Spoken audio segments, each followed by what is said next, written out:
கோகுலாஷ்டமி கிருஷ்ணர் ஜெயந்திக்கு நம்ம பொதுவாக வந்து கிருஷ்ணர் பாதம்லாம் போடுவோம். அது எல்லாருக்குமே வந்து போட வராதுங்க. அது வந்து எவ்வளோ சூப்பராக வந்து நம்ம வந்து ஒரு டம்ளர் வச்சு போடுறோம் அப்படிங்கிற ஒரு இன்ட்ரெஸ்டிங்கான வீடியோவாக இருக்கும் அப்படின்னு நினைக்கிறேன். வீடியோ ஸ்கிப் பண்ணாமல் கடைசி வரை பாருங்கள். அதுக்கு தேவையான பொருள் என்ன அப்படின்னு பார்த்தீங்கன்னா, நான் வந்து இன்றைக்கி ஒரு பவுலில் ஒரு 3 டீஸ்பூன் அளவுக்கு அரிசி மாவு, பச்சரிசி மாவு எடுத்துக்கோங்க.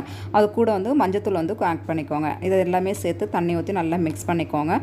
ரொம்ப தண்ணியாக இடக்கூடாது, கொஞ்சம் திக்கான லிக்விடாக வந்து நம்ம ரெடி பண்ணி எடுத்துக்கணும். இந்த மாதிரி பார்த்திங்கன்னா நல்லா ரெடி பண்ணி எடுத்துக்கோங்க. நான் வந்து மஞ்சத்தூள் எதுக்காக சேர்த்துருக்கேன் அப்படின்னு பார்த்தீங்கன்னா, டைல்ஸ் வந்து கொஞ்சம் ஒயிட்டாக இருக்கும். அதனால் வந்து கொஞ்சம் டிஃப்ரெண்ட் தெரியணும் அப்படிங்கிறதுக்காக மஞ்சத்தூள் சேர்த்துருக்கேன். நீங்கள் வந்து நார்மலான வந்து பிளாக், ப்ரௌன் இந்த மாதிரி வந்து தரையாக இருந்துச்சு அப்படின்னா வந்து நீங்கள் நார்மலாக பச்சரிசி கூட சேர்த்துக்கலாம். எனக்கு கொஞ்சம் கலர் டிஃப்ரெண்ட் தெரியணும் அப்படிங்கிறதுக்காக நான் மஞ்சத்தூள் சேர்த்துருக்கேன். நான் வந்து இன்றைக்கி எப்படி போட போகிறேன் அப்படின்னு பாருங்கள். இந்த மாதிரி கைகளாலையும் வந்து நம்ம வந்து கிருஷ்ணர் பாதம் போடலாம். இந்த மாதிரி கைகளால் வந்து எல்லாருமே வந்து போட வரும் அப்படின்னு சொல்ல முடியாது. அந்த மாதிரி வந்து ஈஸியாக போடுறதுக்கான ஒரு சூப்பரான மெத்தட் தான் நான் இன்றைக்கி உங்ககிட்ட சொல்லித்தர போகிறேன். இந்த மாதிரி டம்ளர் வச்சு நான் எப்படி வீடியோவில் காமிச்சிட்டோம் அதே மாதிரி ஃப்ரெண்ட்ஸ் ஒரு ரவுண்டு வந்து ஃபஸ்ட்டு வச்சுட்டோம். அது கிட்டேயே வந்து இன்னொரு ரவுண்டும் நம்ம வந்து நான் வந்து இன்றைக்கி கொஞ்சம் பெரிய டம்ளர் எடுத்திருக்கேன். உங்களுக்கு குழந்தைங்க பாதம் மாதிரி வேணும் அப்படின்னா நீங்கள் இன்னும் கொஞ்சம் கூட குட்டியான ஒரு டம்ளர் இருந்துச்சுனாலும் வச்சுக்கோங்க. இப்போ வந்து நம்ம நேருக்கு நேராக வந்து இன்னொரு பாதம் வந்து வைக்கக்கூடாது. கொஞ்சம் டிஃப்ரெண்ட்டாக கிராஸாக வைக்கிற மாதிரி வைக்கணும். நான் எப்படி வீடியோவில் காமிச்சிருக்கேன் ஃப்ரெண்ட்ஸ் அதே மாதிரி வந்து ட்ரை பண்ணிக்கோங்க. இப்போ ஃபஸ்ட்டு நம்ம ரவுண்ட் ஃபுல்லாக வச்சு முடிச்சதுக்கப்புறமா நான் வந்து எப்படி வந்து அதை வந்து கரெக்ட் பண்ணுறேன் அப்படின்னு சொல்லி பாருங்கள்.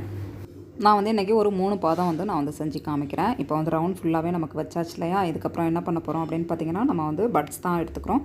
பட்ஸ் எடுத்து அந்த ரவுண்ட் ஃபுல்லாகவே நம்ம வந்து ஃபில் பண்ணிக்கலாம். இந்த மாதிரி ரவுண்ட் ஷேப்பில் ஃபஸ்ட்டு வந்து எல்லா ரவுண்டையும் நம்ம ஃபில் பண்ணி எடுத்துக்கலாம். கிருஷ்ணர் பாதம் நிறைய மெத்தடில் வந்து நம்ம போடலாம். இது வந்து நம்ம டம்ளர் வச்சு ரொம்ப ஈஸியாக கொஞ்சம் திக்கான பேஸ்ட்டாக இருந்துச்சு அப்படின்னா வந்து நமக்கு சீக்கிரமாக அழியாது. அதனால் வந்து இந்த மாதிரி வந்து ரெடி பண்ணிக்கோங்க. எப்படியும் வந்து நம்ம 6 மணிக்கு மேலே தான் வந்து சாமி கும்பிடுவோம் இல்லையா? அதனால ஒரு 5:30க்கு அந்த மாதிரி ரெடி பண்ணோம் அப்படின்னா, குழந்தைங்களாம் வீட்டில் இருந்தாங்க அப்படின்னா ஒரு ரவுண்ட் நம்ம இந்த மாதிரி செஞ்சு காமிச்சிட்டோம் அப்படின்னா அவங்கள விட்டு வந்து நிறைய வந்து பாதம் வந்து போட சொல்லலாம். சூப்பராக ஜாலியாக என்ஜாய் பண்ணிகிட்டே போடுவாங்க. கண்டிப்பாக வந்து உங்கள் வீடுகளில் குழந்தைங்க இருந்தாங்கன்னா அவங்களே விட்டு இந்த மாதிரி வந்து போட சொல்லி பாருங்கள். ரொம்பவே வந்து இன்ட்ரெஸ்ட்டாக போடுவாங்க.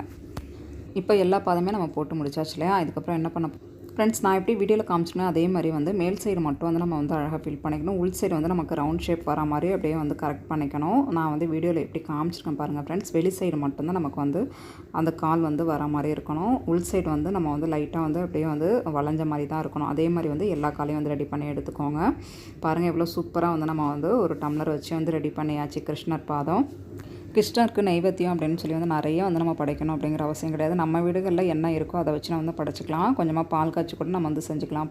கொஞ்சம் அவல் பொரி இதெல்லாம் கூட நம்ம வச்சுக்கலாம். அப்படி இல்லைனா வந்து தயிர், வெண்ணெய், மோர் இதில் ஏதாவது ஒன்று இருந்தால் கூட வந்து நம்ம அழகாக வந்து நைவேத்தியம் வச்சுக்கலாம். நிறைய வந்து செஞ்சு படைக்கணும் அப்படிங்கிறதுலாம் கிடையாதுங்க. வசதியாக இருக்கிறவங்க வந்து எல்லாமே என்னால் முடியும் அப்படிங்கிறவங்க நிறைய பழம், அந்த பதார்த்தங்கள் இதெல்லாம் வச்சு படைக்கலாம். என்னால் எதுவுமே முடியல அப்படின்னாலுமே இந்த மாதிரி வந்து கொஞ்சம் வந்து கிருஷ்ணர் பாதம் போட்டுட்டு ஏதாவது பால், தயிர், வெண்ணெய் இந்த மாதிரி ஏதாவது ஒரு நைவேத்தியம் வச்சு நம்ம கிருஷ்ணருக்கு படைச்சாவே கிருஷ்ணருடைய அனுகிரகம் நமக்கு எப்போதுமே கிடைக்கும். கண்டிப்பாக ட்ரை பண்ணிக்கோங்க ஃப்ரெண்ட்ஸ். இதுக்கப்புறமா நம்ம ஃபுல்லாகவே வந்து கிருஷ்ணர் பாதம் போட்டு முடிச்சதுக்கப்புறமா குங்குமத்தால் அப்படியே அழகாக புட்டு வச்சுட்டு நம்மக்கிட்ட எந்த பூ இருக்கோ அந்த பூ அந்த மாதிரி அழகாக காலில் வச்சு விட்டுருங்க. இப்போ பாருங்கள் எவ்வளோ சூப்பராக க்யூட்டாக இருக்குது. கண்டிப்பாக ட்ரை பண்ணி பாருங்கள்.